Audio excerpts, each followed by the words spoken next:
Hi, hello. Thank you very much for this invitation. My name is Tanja Bivic. I will talk today about what needs to happen for mass adoption of blockchain technology. I come from a beautiful country of Slovenia that is settled in the Central Eastern European region.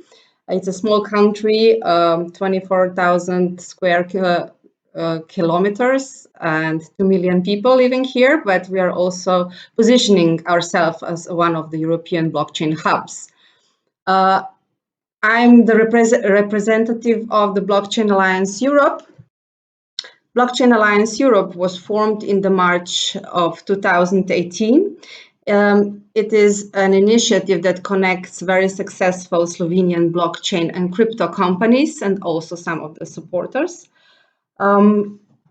Okay, let me tell you a little bit more about the Blockchain Alliance Europe. Actually, Blockchain Alliance Europe was formed in March 2018. Our mission and goal is the mass adoption of cryptocurrencies and blockchain technology in the European and global scope. We actually have 12 members and strategic partners. We have great companies that are implementing or developing blockchain technology. They are all really experts in their field. As myself, I'm in this crypto blockchain space since 2016. I'm actually a communication specialist and I specialize in communicating about blockchain technology to lay and professional public. One of the concepts that I will use today to explain where we are now in the cycle of the mass adoption of cryptocurrencies and blockchain technology is Geoffrey Moore's crossing the chasm. Maybe you heard also about the valley of death or some other terms that are very similar to this, but Geoffrey Moore is speaking about the chasm. When the new idea or the technology emerges, we can see that some technology enthusiasts will certainly adopt this very soon, and the visionaries and those that are very passionate and they know a lot about how the things will evolve in the world. It is very similar with the scientific ideas. And then we have that initial hype, initial energy, and then the chasm happens, or the valley of death. And this chasm actually has 4 stages. First is marginalization. We heard about Bitcoin that it is not actually significant. It will probably vanish in a few years. Ridicule is also one, and criticisms. It has no intrinsic value. It has no purpose. It can't do anything. It is mainly stupid. It is adopted by the community that doesn't know much. And then after that, the acceptance happens. These are those stages that every new scientific idea, every new technology goes through. And then the idea, the technology is actually adopted to the mainstream market. First by the pragmatists that see the interest and they see also the gain from this idea, and then also by the conservatives. This all happened before. I'm sure everybody heard about Charles Darwin, the biologist. He actually had to wait for, I think, 20 years before his work was published. He was heavily ridiculed about his idea, the origin of species and the evolution. But finally, he succeeded. Something similar also happened with electricity. The word electric and electricity was first used in 1646, and there was a big struggle for scientists to find a practical use to electricity. And it happened 200 years. It lasted, this battle. In 1879, Edison actually produces an electric bulb, and that was the first use case. And there was a lot of writing from the public. They didn't think that electricity was safe. There was also a lot of deaths because they didn't know how to prevent this. They didn't know that they should not, to make the safe light switches, to do the proper wiring and so on. So little by little, the electric became something that was used in everyday life, and initially then electric lighting was also installed in the White House. But the president and the first lady did not touch the switch because they were very afraid. Their staff did it for them. And from the private sector, then happened also some regulation issues. Then there was also political pressure. And today, the electric industry is one of the most important industries in the world, and very interesting also for blockchain technology implementation. So it took really a long time. Let's see about the blockchain cycle. The foundation was Stuart Habner and Scott Stornetta, how to timestamp a digital document. Actually, the idea was that you know when a specific change happened in the certain document. And this paper was written in 1990. And then in 2008, an anonymous writer, an anonymous scientist, as we should say, publishes the white paper, Bitcoin, a peer-to-peer electronic cash system, where he actually describes the whole network of Bitcoin. The idea is that people should send value to each other through this network without intermediaries at a low price. And it took a while before we saw the first use case. Before that, then the actual network became established. First Bitcoin Genesis block happened in 2009. So, and then the 22nd of May 2010, this is the first use case of blockchain technology. We know this, and we're referring to this at the Bitcoin Pizza Day. That was the day when Laszlo Haniec agreed to pay 10,000 BTCs for 2 pizzas. He arranged this deal on the Bitcoin Talk. That was a popular forum at that time that still exists today. And he wrote, I will pay 10,000 Bitcoins for 2 pizzas. I would like 2 large ones. And so I have one for today and one for tomorrow. And a pizzeria actually answered to this. And this is the first use case of the blockchain technology of the Bitcoin. Okay, and then in 2015, another network emerged. This was the Ethereum platform, and their innovation were smart contracts. And with these smart contracts, it was possible to do an ICO, an initial coin offering. The idea is that people buy Ethereum, and with this Ethereum, they could crowdfund projects on the Ethereum platform. So the idea is that the community sees the benefit of certain projects, and they then they contribute to it. And that's why it is also known that Ethereum has a nickname as a crypto Kickstarter for startups. Why is this important? Because how you could raise funds before ICOs, you could go to the bank, maybe family and friends saw the benefit of your project, some VCs, some angel investors. If we go to the Jeffrey Moore reference, we see that, yes, family and friends and angel investors, seed investors are very important in this early stage. maybe you could go to some crowdfunding platforms like Kickstarter, but if you didn't have an actual physical product, that is not a very suitable platform to go to. So the ICOs, the Ethereum platform, actually accelerated the development of the blockchain technology, but also caused some trouble for this same sphere. This is an approximation, actually, how much funds were raised through the ICOs through the years and through time.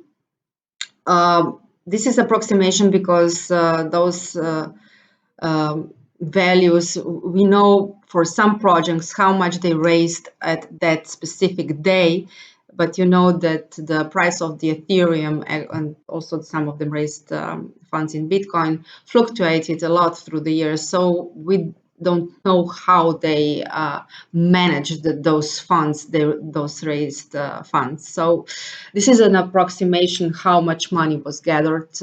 It seems a lot, but compared to other industries, this is actually a drop in the sea, as we say in Slovenia. One of the problems of the ICOs was that there was a lot of enthusiasm, there was a lot of energy, there was a lot of that initial hype, but and the white papers that were very, very enthusiastic, but the problem was sometimes when we came to the production. Why? Because those ICOs suffered from the same problems that startups all over the globe have. They had problems with developers, with staff,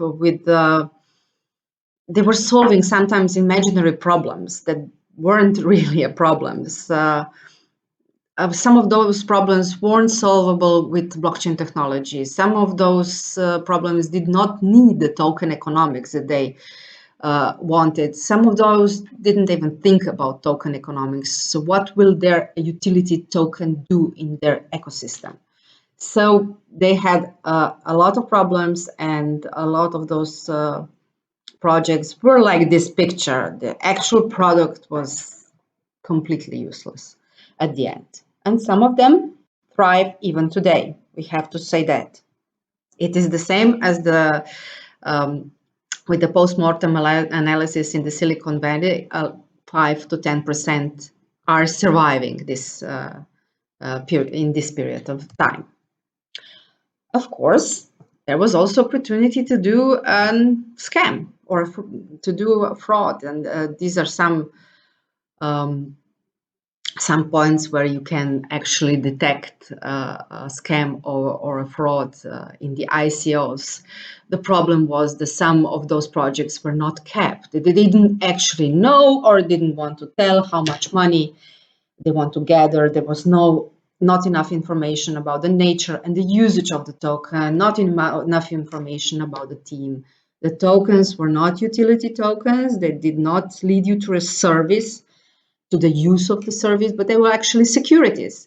There was no vesting period for the team tokens. There were Ponzi schemes. A lot of course, where there is an opportunity, there is also fraud, and fraud is not something that is just significant for the blockchain and ICO period. Fraud is happening every day in every industry. So,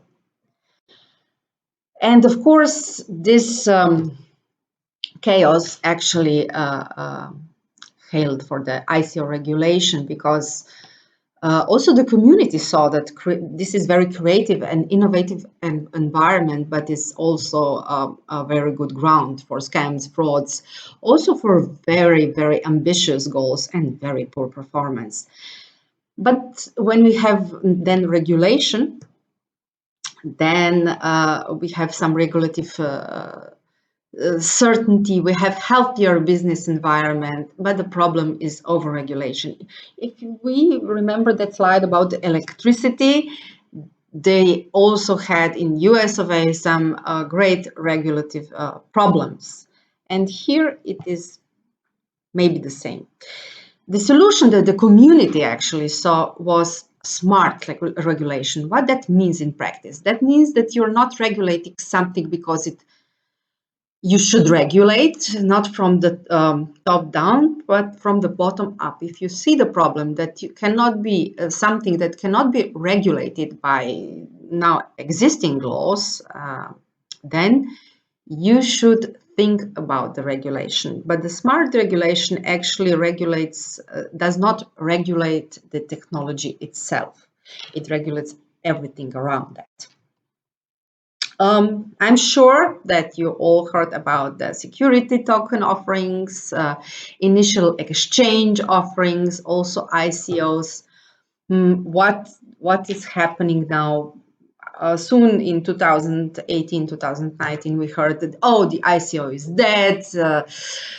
It's insignificant. That will never happen again. But in my opinion, it is very, very early. I think the ICO model with some regulation is could be a useful model for some projects in a very early stage of investment. The STOs, the security token offering, something is actually now happening also in this field. A lot of those platforms are now thinking about the equity token offerings. They're trying to pivot to find a way to do this. Initial exchange offerings, the exchanges actually position themselves as a sort of a regulator, somebody that is going to see what those projects are offering. So maybe there is also a future for that. We'll see. The time will tell. I don't think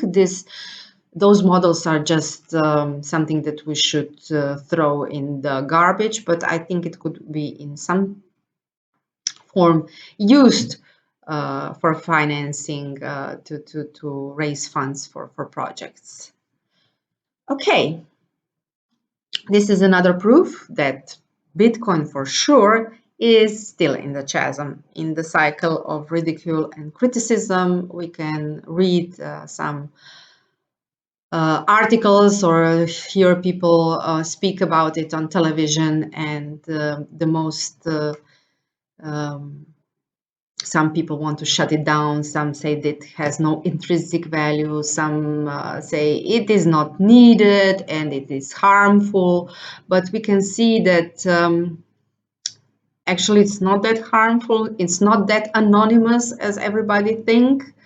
And is also, it has an intrinsic value because there is a network formed that actually does very complicated mathematical, it solves very complicated mathematical problems. So there is something behind the Bitcoin, and usually the history is then the judge of those criticisms. So let's now focus on blockchain. Okay, Bitcoin is the first use case for blockchain, but it is not the only use case for blockchain. And to say that Bitcoin equals blockchain does not actually reflect the actual situation. Here you can see all the possible blockchain use cases that were indicated. I'm sure this is a year old, that there are many, many more now that are indicated. Some of them are in the pilot project phase. Some of them are maybe trying the early commercialization.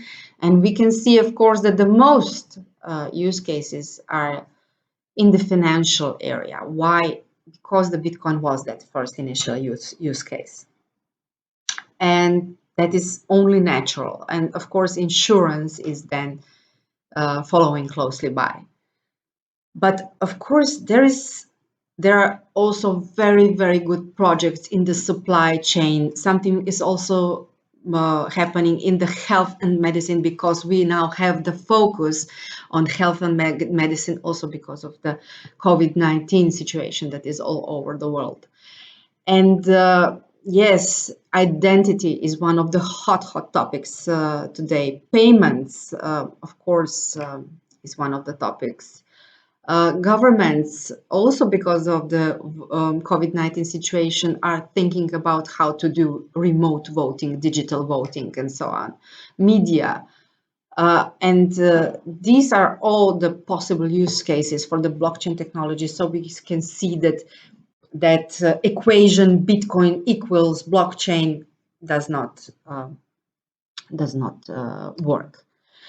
I would like to talk a little bit about Slovenia. As I mentioned before, Slovenia is positioning themselves as one of the blockchain hubs. We certainly have a lot of talent here in Slovenia, a lot of good projects. The community was built since 2009. We had those early enthusiasts that were talking about the Bitcoin and the first steps. There were some blockchain Bitcoin meetup experiments. There were some people doing the wallets, the tokens, the chains. There were some crypto meetups and so on. So there is a knowledgeable community since 2018. I must say that we have Bitcoin Association that was formed then, and then also the blockchain think tank of Slovenia that was formed then after that, and some other associations that we work with, and the scene is here very lively. Also the mass awareness, a lot of people know what blockchain is and what cryptocurrencies is, so this is good.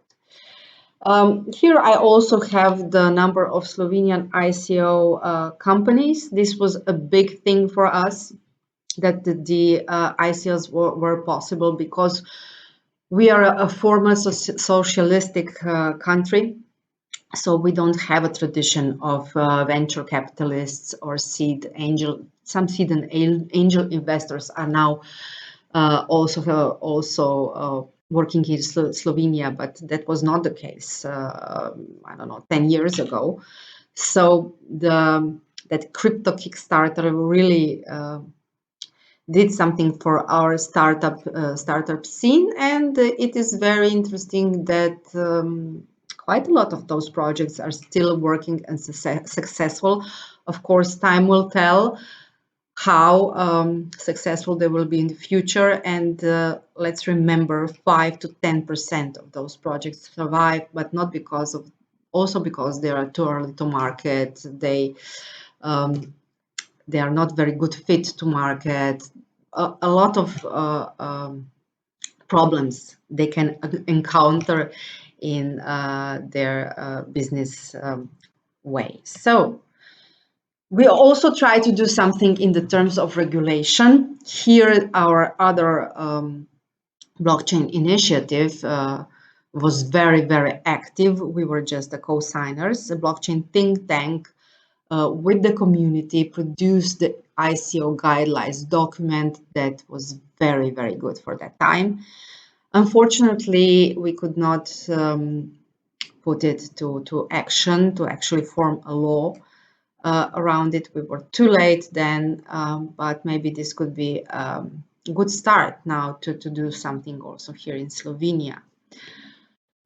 We also have a first Bitcoin monument that was ever built in the city of Kranj. Now there are many more Bitcoin monuments around the world, but ours was the first, and it was built by the city of Kranj and the Bitstamp exchange. You probably heard about it. Here is a little bit about Blockchain Alliance Europe. What we do, what we try to do in this Slovenian sphere, we are trying, our companies are trying to help each other in the field of business development. We're also defending the interests not just of the Blockchain Alliance members, but the whole blockchain and crypto community, because we are working very closely with all the other initiatives. And we are really trying to raise awareness about blockchain technology in professional and general public, and not just about the cryptocurrencies as Bitcoin, but about those use cases that I showed before. We are also cooperating with the national authorities, especially when they need some specialists to explain the terms, explain the technology, and so on. And of course, we are trying to also connect in this Central European space and so on. And our members also generate very, very valuable use cases. They contribute significantly to this use case area. AceBlock, they're actually a blockchain framework ready for business. One of their products is Ace ID. They also have the Ace Space, the distributed storage, and also the IoT possibility for integration. And the self-sovereign identity is one of the hot topics here in Europe, because I don't know if you heard, but European Blockchain Partnership was formed a few years ago. Slovenia is also part of this. The Ministry of Economics is cooperating in this partnership, and one of the project is also EPSI, the European Blockchain Infrastructure, and one of the use cases in EPSI is also self-sovereign identity.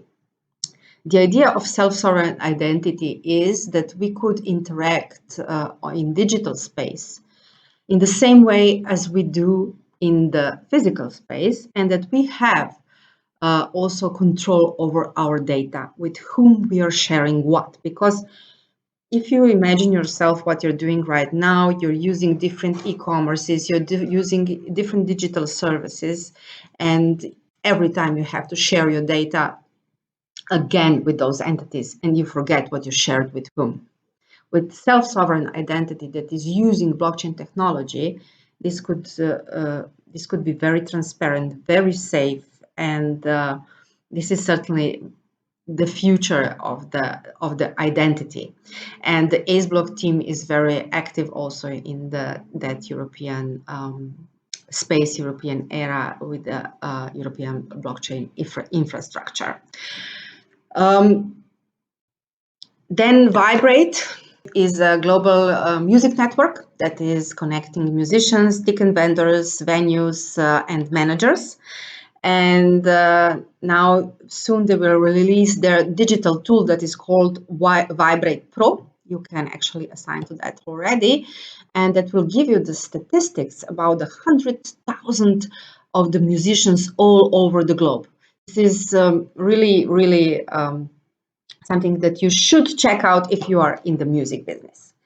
Then, I don't know if you are aware of that, probably not, but in Slovenia, you can survive solely on the cryptos. If you own cryptos, you can do everything with cryptos. You can ride in a taxi, you can buy clothes, you can go to the barber, you can buy groceries, everything. And this is because one of our companies that is also a member of Blockchain Alliance is Go Crypto. It is an instant crypto payment infrastructure for offline and online stores, and this is something that is really useful and worth integrating if you want to have this advantage against the digital stores or the physical stores.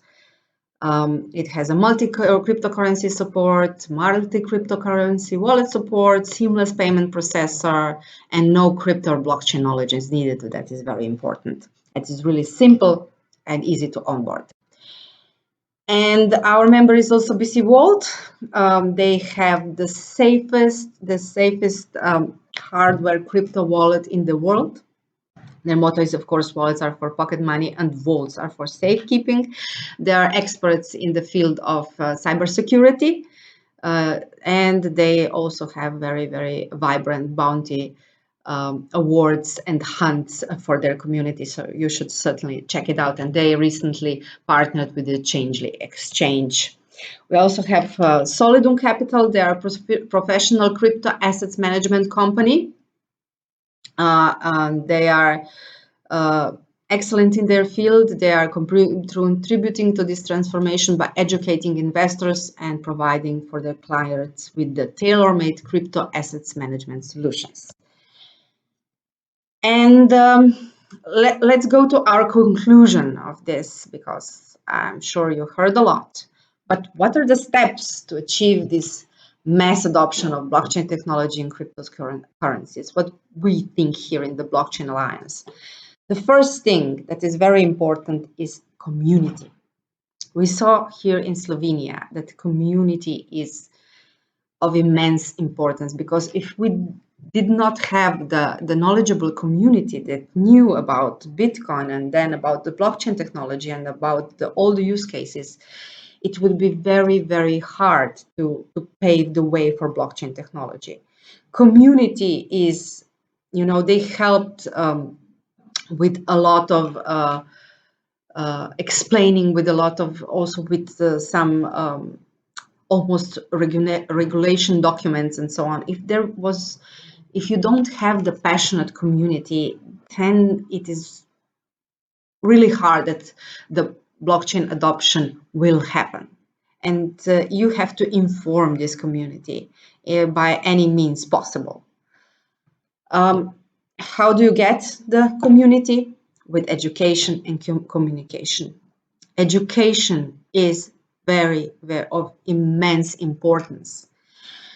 But also the information that you are serving to the public is also immense important. The communication is very important. It is really good to have a communication plan, to know what you will focus on, what do you want to communicate, because it is a problem here there was a bigger problem with the hype, but it is still a problem in blockchain, crypto communications and media. Sometimes the focus is not on the technology, on what it can do, how the public can benefit from this. And this is something that we should tell and communicate. And of course, successful projects. Successful projects are very, very important. Experts are important. Those that know how this works. Not in the hype times, there were a lot of people that were saying, okay, everybody was a blockchain expert. A blockchain expert is actually somebody that knows a lot about technology and has some technology background. It is imperative for a successful project. Just enthusiasm will not make a successful project. Professionals will. So our idea is to build a supporting blockchain technology ecosystem. And it is not only based on the companies that develop blockchain-based products and those that implement, but also government should be involved in this. Also supporting organizations, legal, marketing, tax, consulting, educational institutions. It is very important that they have their own blockchain labs and so on. Of course, and then here in Europe, it is also important that this happens also on the European level and so on. So the ecosystem is not just about the companies, it is much wider, and this is something that it takes time to build. It will not happen in a year or two. No Lambo in a year or two. Okay, I will now like to conclude this with one of my favorite quotes. Nothing in life, including blockchain technology, is not to be feared. It's only to be understood. And now is the time to understand more so that we can fear less. Knowledge, knowledge, knowledge, information. That is crucial for the mass adoption. Okay, thank you very much for this. With this, I will conclude this presentation. Thank you.